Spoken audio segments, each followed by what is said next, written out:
Yeah, and it's a tough job.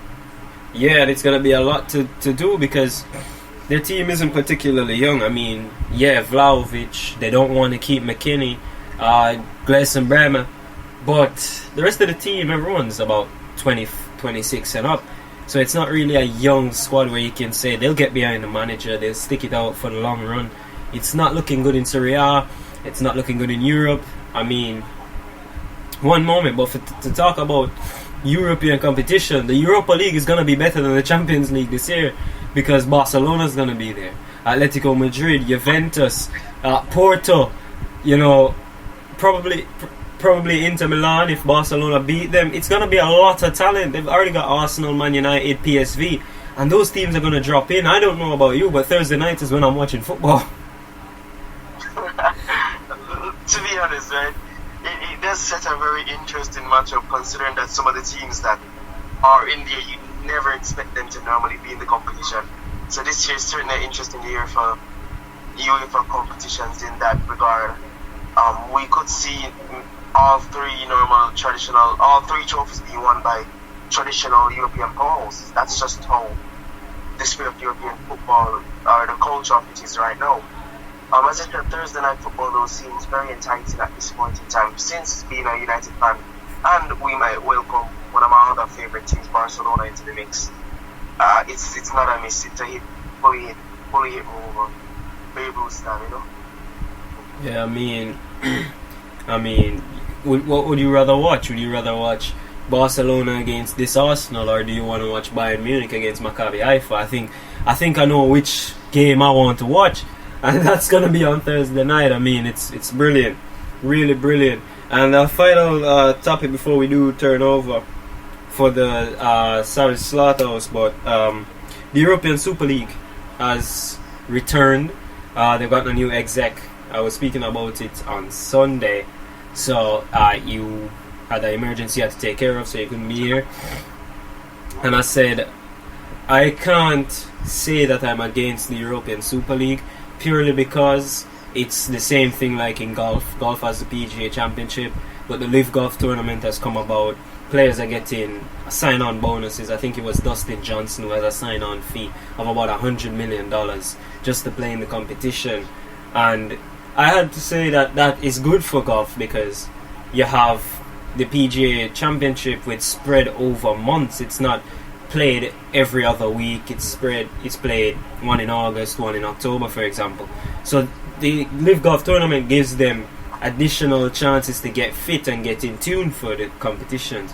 However, when it comes to football, I said it's a problem because, for example, you play for Manchester United or Arsenal or Liverpool or Man City, and you got European football to play. You're playing at least 50 games, plus they want to add another league to give you even more. And it's only 25 members to a squad. It's only so much a player can do. It's only so much a body can take upon itself. So I'm caught in limbo on this because it really varies. Honestly, it does. The Super League right now, right? You know, as I said, I'm not really entirely against it because we could see the breakout of. Bro, how tired are you? No, I'm sorry. I didn't sleep last night, so you know I'm a little bit tired. But that's besides the point. The show has to go on. But the breakouts, right? As I'm saying about the European Super League, we could see the breakouts of a lot of new different stars. We could see the inclusion of teams that would never normally be in European competitions, right? As you said, the scheduling matter and the monetary matter, that's the most ruling aspect of it. Because yes, you're looking at the scheduling part, as you said, 50-odd games per season is no easy task for any team in the world. No matter the quality, no matter the level of play that they normally portray, but there's no team that can play 50 weeks of football, or say 50 matches of football, week in, week out, without feeling the effects on their body, Jackson, and that's one of the main reasons, but also the monetary reasons. Can UEFA afford this competition? Can they afford to play out the Champions League? Can they afford to play out the UCL? Can they afford to play out the Europa League? And including this competition with major powerhouses right, that caters only for the rich. How will they even pay that money? Like we know Barcelona, right? And they're in a situation where they can't even afford to buy a packet of crisps, much less to be in a situation where they have to donate money, millions and millions of euros or pounds, to a league just to play, right? And honestly, it's a bit it's difficult to call. Really. It's difficult to call because a part of me would love to see it. Maybe they could do pre-season. Maybe it would be like the European International Cup. You know, only the big teams, like 12 teams, 4 groups. Maybe we could see something like that. But for now, it's very sticky in my opinion. A pre-season competition though, or a post-season, or the end of the season competition, I think it would work. Hey, I mean, why do you need a Super League when you got the Premier League right there? You say Newcastle, you say Brighton, you say Fulham. They're already breaching the top 4 themselves. So that is its Super League. I wouldn't see the point of another. And best believe me, Newcastle marches into the new camp right now. Based on form right now, they march into the new camp and they slap 4 past Barcelona. Right? Yeah, I think they'll beat them. Punches drawn. They absolutely thrash them. Yeah, and similarly, right? We could have a team like from the Premier League. We could have a Arsenal right now walk into Real Madrid and give them a run for their money. Not necessarily saying they'll beat the Galacticos, but that they'll give them a good enough fight so that they think of re-signing Martin Odegaard. So they think of signing Gabriel Jesus. That's how well I think they do right now. So the Premier is the most competitive league in the world right now, rivaled only by the Serie A in my opinion. Yeah, because you look at even Serie A. Can you think about that for a moment? Napoli, top of the league. You're having a laugh. Exactly. It's like the Maradona came from the grave. Exactly. What's going on? What is going on? And they were so close to signing Ronaldo. I mean, can you imagine? Oh, what could have... Ronaldo, where will he end up? Well, Ruben Amorim said that he'd love to bring back Ronaldo. Ronaldo would actually love to go back to Sporting to end his career, but they just can't afford him. Simple. Yeah, they just can't afford him. I've seen people complain, right? I've seen people say, oh, Ronaldo needs to do this, Ronaldo needs to do that. Let me tell you the club, right? And I'm going to get a lot of hate for this, right? But Walter House FC, you know? Bruh, okay, we're done. How are you gonna pay his wages? There's a cap in Jamaica if you don't know, bro. His wages are over the cap. Jamaican KFCs and Jolly's seafood every weekend for him. For the rest of his life, he's good. He's golf. Bruh. Right? I give him a hotel room in Sandals every single day and he's completely balling at this point. Bro, you come up with the weirdest shit, man. They do play the Champions League, but they just play the CARRICK Champions League.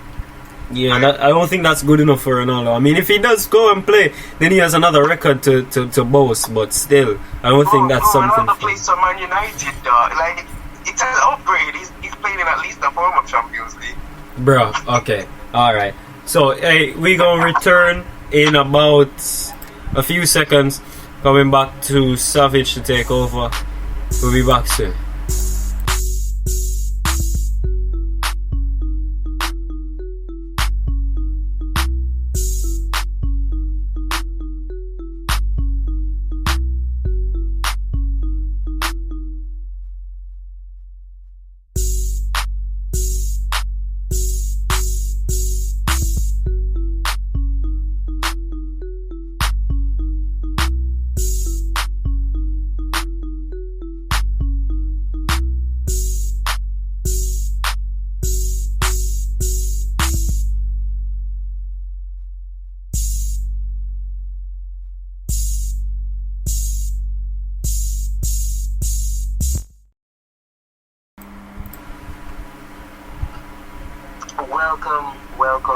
Welcome back again, you savages, for the GZ Sports Transfer Roundup with your boy Randy Savage, accompanied by Sir Jackson Bryan.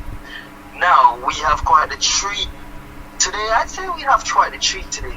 But first, we want to give you a little bit of a teaser. Young talents upcoming in Europe. There's not many that can boast to be playing for the best manager in world football, nor that can boast to be playing in the best team in world football right now. And that is for the Blues of Manchester City. And the young starlet that I'm referring to, of course, is my boy Phil Foden. The young man has garnered a quite reputable CV at this point in time.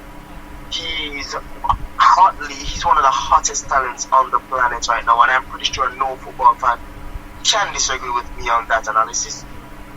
But that's not where this lies. This lies in the new contract that he has signed for Manchester City, which means the likes of Real Madrid that were prowling, begging for his signature, may be dissuaded, which means that the Parisian Giants wanting him will also be dissuaded. What do you make of this move? Do you personally think that it's a good move for Foden? Or do you think that Foden should have explored his opportunities and waited to sign the contract? What do you think of this? Well, I think that Phil Foden is going to be one of those players that doesn't move in his career. I think Foden will become what Rooney was at Man United and will only be agitating for moves when he sees that the club are going in the wrong direction. I think Phil Foden is the best finisher at Manchester City, actually. I think he's the best finisher to wear a Man City shirt in the last 3 or 4 years. Better than Haaland, yeah, I've seen his finishes. He can strike them anywhere. I mean, Pep says he's better than Messi, and I think it's about time he gets the Messi treatment. You know, playing through the middle. Hope he scores 91 goals a season.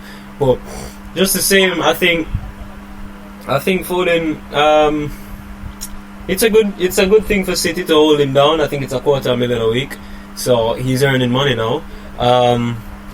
Phil Foden should be leading his country now. He's got his club locked up. Let's see what he can do with the World Cup. He's not looked the same. He's looked like Phil Foden for Man City, but looked like Phil Bardsley for England. So let's hope, see if he can make that change, play even better, and has himself known as a world-class player. Yeah, honestly, Foden is, in my opinion, already world-class in that regard. As you said, for England, he hasn't been the greatest. But, you know, we all have dry spells, and with the manager that England has, certainly can't expect too much from most of the English players right now on the international scene. Let's give him a new contract. Moving on to the UEFA Champions League, aka the biggest farmers league in the world at the moment. Right. We saw Paris Saint-Germain face Maccabi Haifa, the Saudi Arabian team. You know, the giant slayers, the giant killers, right? Only to get a mammoth of a score. You know, when Cohen couldn't count the amount of times he had to take the ball up to the back of the net. What do you make of this performance? It was certainly impressive by PSG. Let's not forget that this Maccabi Haifa team dispatched, although a rather poor Juventus team, but they still did dispatch a European giant in that aspect. So this game was teed up to be very interesting. The underdog story, it had it all. You know, the return of the greatest of all time to the Paris Saint-Germain team, and the Maccabi Haifa coming off the first Champions League win in almost 20 years. But as you know, the story, the dream-like stature was not met, and the PSG came out on top 7-2. What are you making of this match? Was it that impressive for Galtier's team, or do you think that it's just because of the opposition? Well, I think on paper you should expect it. But based on play, we saw how they were in the first meeting. We see that PSG weren't that sharp. I mean, today they were really, really clinical, PSG. But Maccabi Haifa have done themselves well. I mean, they're going to be a team. They may not make it to the Europa League. They may not make it ever back to Europe to be in such a position to play two European giants. But I just think they've made themselves known. Maccabi Haifa have made themselves known amongst world football that they're not a team you should mess with, no matter how good you think you are. They've beaten Juventus, they've given PSG a run for their money, they've given Benfica a run for their money. I know they're only on 3 points, but you know, that's 3 points from Turin. It's really, really good for the club.